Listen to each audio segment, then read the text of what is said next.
What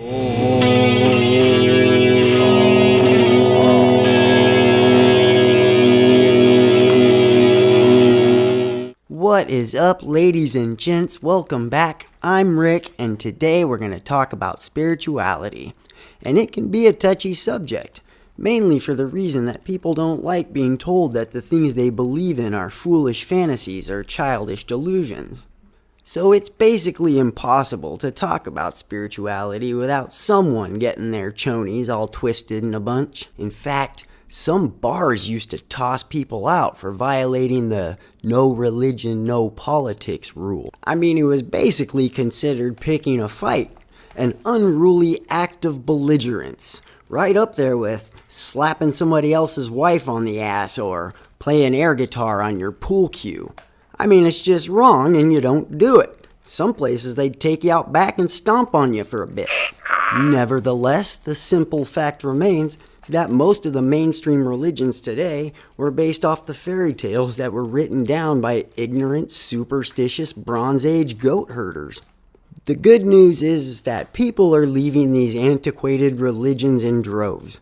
The bad news is these newly liberated souls are jumping out of the frying pan of dogma and into the fire of New Age spirituality. A bunch of bonkers, hippy-dippy nonsense with no basis in reality whatsoever. And my own personal experience in this is pretty much just that. I was raised by the worst kind of Christians, bigoted, cult-like doomsday preppers. Anything secular was of the devil, and the mark of the beast and the Antichrist and the rapture and all of that stuff was always just around the corner. And even though I was able to escape from all of that, in my mid-20s I got into New Age spirituality because I hadn't learned how to think critically yet. It started with a movie some of you may remember called What the Bleep Do We Know? For those of you that haven't heard of it, it's this crappy documentary that came out in the mid-2000s. It's basically the worst kind of New Age garbage, the kind that sounds scientific.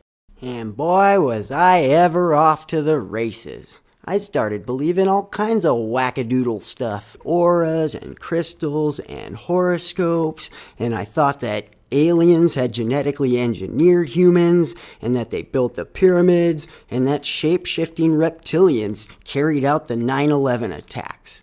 Just let that soak in for a second. For 3 whole years of my adult life, I thought the freaking lizard people did 9/11. Anyways, long story short, sometime in my late 20s, I started reading me some Carl Sagan, and I never looked back. And now science and critical thinking is the foundation that everything I am today is built upon. It's been as crucial to my forward development as things like learning how to escape the clutches of opioid addiction, or how to break the vicious cycle of toxic relationships, or learning how to cope with mental health issues and unaddressed childhood trauma. And the key word here is was. I was this, but now I'm that. We all have the ability to change. I'm a former conspiratorial New Age nut job. So I know what it's like to have my brain tricked into false enlightenment. I know what it's like being tricked into believing things that aren't true. It sucks having to admit it, but all of that is in the past now. And the coolest part is I'm still very much a spiritual dude. I'm a practicing Zen Buddhist, the religion of no religion at all. And it is right up my alley. There's no chants, no shrines, no reincarnation, no manipulating the chi energy. It's quite literally just sitting and breathing. And living a life of compassion, that too. And I supplement this Buddhist path with Kung Fu and plant medicine. Each and every one of us has that little itch in our brain that drives us to seek out the divine. It's just human nature. So for an atheistic and science-minded guy such as myself, plant medicines have been the raddest way ever to scratch that little itch. And it's the only thing that's been helpful in my struggle against depression and anxiety and insomnia. And since I've gotten involved in psychedelic activism, I've met a ton of really great people that are also all about the woo-woo. What can you do? It would be foolish of me to decline their friendship just because they believe in things I don't. So hey, whatever, man. You do your thing and I'll do mine. Live and let live, right? Well, not so fast. I do have a limit, and that limit is science. You try to hitch science to your woo-woo wagon, and I don't care if you're the Dalai Lama, I am gonna jump on your ass with the quickness. Which finally brings us around to today's video. Here's a perfect example of what I'm talking about. This was my most aggravating couple of minutes of the year so far. It's impressive how much provably wrong silliness this lady crams into a really short period of time. Roll first clip. Ábrete corazón, ábrete sentimiento. Sorry. Wrong clip. So where are you on the spectrum of woo? Are you woo-woo, where you're into oracle decks, downloads from source, the good shits in the quantum field, you're into angels, crystals, feather fins, Palo Santo, talk about your shaman? Okay, before we move on, I just want to say that the word shaman has lost all its meaning, legitimacy, and mystique. You remember this guy? Yeah, that's when the word shaman died. If there are any legit shamans still out there, there's no way to tell them from the frauds and wannabes. I mean, any old buddy can make themselves a website offering their shamanic services. And it's disgusting how casually these people toss around the word quantum these days, as if modern physics backs up their magical, mystical nonsense. It doesn't. Or are you woo resistant, right? Severe aversion to woo, talk of woo, rooms with wooey weird shit in them, and maybe you can't stand about hearing about quantum leaps that can happen if you write enough affirmations on the mirror. Okay, that's easily one of the dumbest things I've ever heard, but I'll bite. Here's why I hate hearing about the quantum leaps that can happen when somebody writes enough positive affirmations in the mirror. And that's that writing egocentric love letters to yourself has diddly squat to do with photons or the orbit of an electron. Of course, this lady wouldn't know what an actual quantum leap is if it quantum leaped up to bite her in the tuchus. Some people in the business world have started using the term quantum leap to describe a big, successful move forward. It kind of ties into that whole power of positive thinking that's become a successful marketing scam, like The Secret or the Law of Attraction. It makes a comeback every few years, but still, it's a total crock. It's the same thing with writing the affirmations in the mirror. Just keep telling yourself you're awesome and the universe will reward you mightily. Great things will just come your way. It never made much sense to me. It's like taking people's greed and self-centeredness and their wants and desires for material things and turning it into a for-profit, quasi-spiritual path. It's pretty lame. Maybe she means if you write some crap in the mirror, you can time travel into somebody else's body like the TV show Quantum Leap. My intention on this planet this time around is to get people woo curious. I am at the intersection of science and mysticism to the...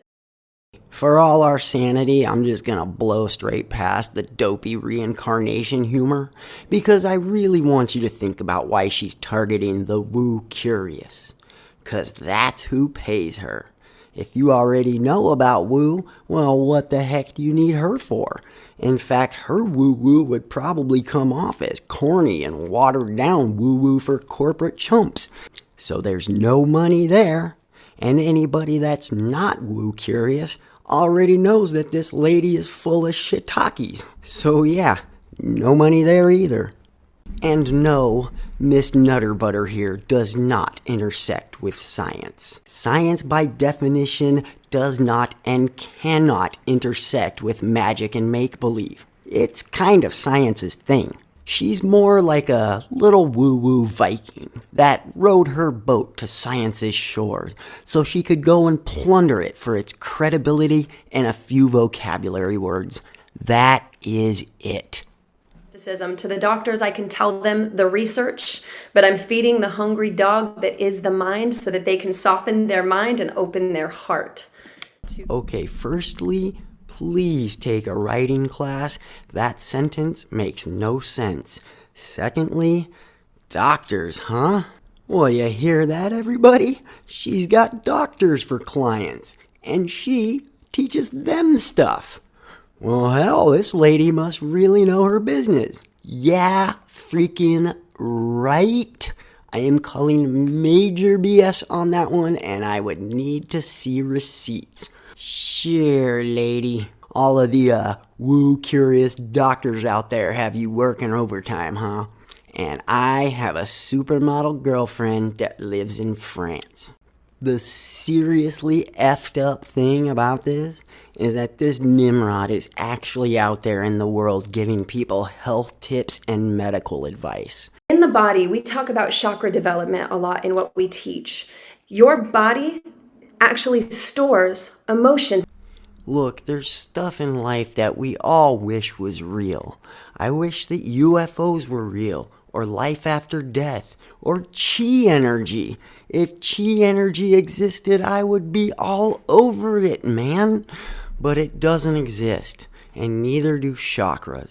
And it's also incorrect to say that emotions are stored in the body. Emotions are felt in the body. That's why we have sayings like, I felt a shiver up my spine, or a weight was lifted off my shoulders.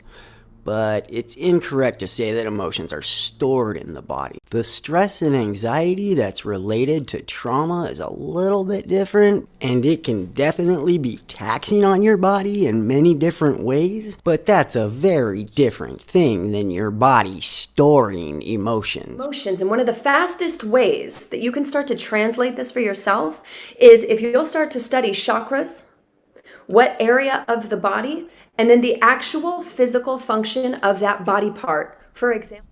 So she has a difficult time stringing her thoughts together, and this next section is really hard to follow.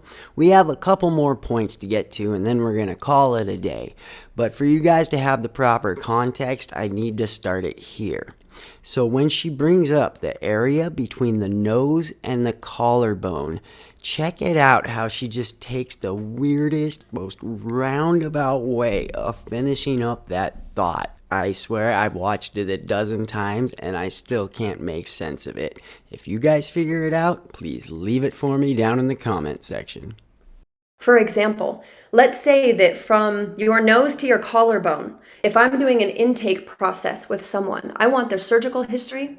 I do an A.C.E test, which if you've never seen before, the website's ACEs Too High, very stripped down childhood, adverse childhood experiences quiz and resiliency quiz. Jesus, if you are up there listening, please grant me the strength just to make it to the end of this video. And I promise I'll stop sniffing my girl's undies when she's not looking. This one pissed me off just a little bit. I had to look up what the ACEs test is. Actually, anytime I get info like this from a source like this, of course I always look it up. But more importantly, after doing some reading on that subject, I typed the word debunked into the search bar. So I also looked up ACEs test debunked, and it turns out one of the most outspoken opponents of the ACEs test is the guy that wrote the damn ACEs test. I'm referring to Dr. Bob Anda. I put a link to him speaking on this matter down in the description. ACE is an acronym. It stands for Adverse Childhood Experiences. And Dr. Bob Anda's team highlighted A.C.Es as a public health crisis in his landmark 1998 study. Dr. Anda developed the ACE questionnaire as a tool to research large populations, and he was shocked and alarmed to learn it was being used to screen individuals. By his own words, the test is far too crude to predict anyone's individual risk. He also says that ACE screenings misappropriated his research and is not scientifically vetted and must be stopped. At best, it's ineffective. At worst, it can be inaccurate, harmful, and poses a risk not just to individuals, but whole families and communities. And if Dr. Anda didn't want the mental health professionals using his test this way, then I'm pretty sure he would disapprove of this dingleberry. And little miss, I stand at the intersection of science here, never bothered to check up on any of this. Or she did, realized it would affect her ability to extract money from people, and so she ignored what she found. Neither would surprise me. Let's say that I see in their history, they had tonsil problems, teeth problems, getting sore throats, strep throat, a lot of things happening, falling off their bike, stitches, and they're all around 8 years old. Around 8 is the development of the throat chakra, speaking their truth. And so my question to the person, as I developed for myself, what was going on around 8 years old? Is there any space in your life where you didn't feel heard, considered, and creative expression? You weren't allowed to speak your perspective or your voice. Seriously, what the hell did any of that mean? What did this person come to you for? She never really specifies the condition she's treating.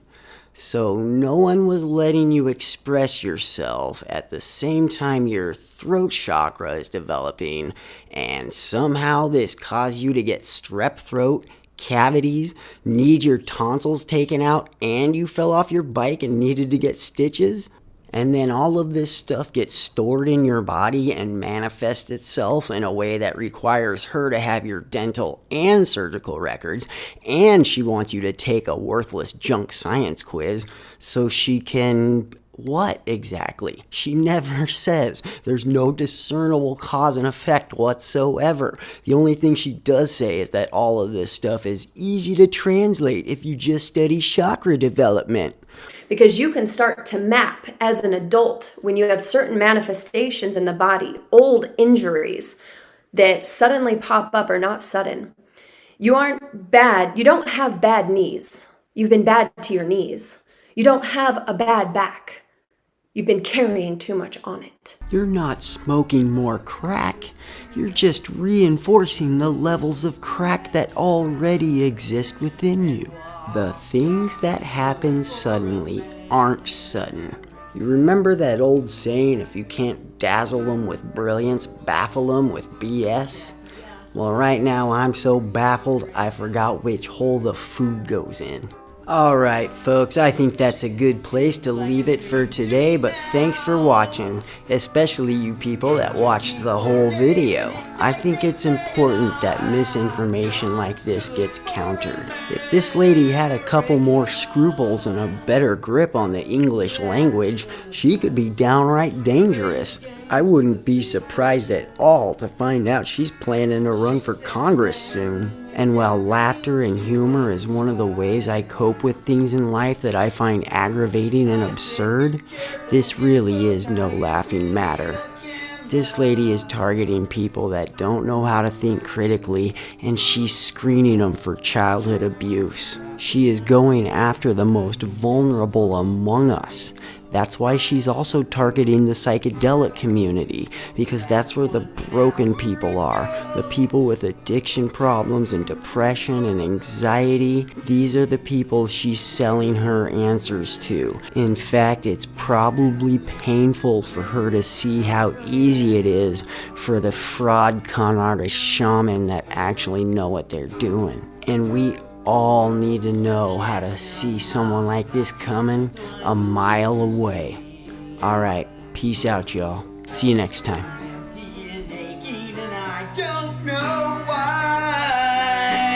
Jumped in the cars on the New Jersey Turnpike.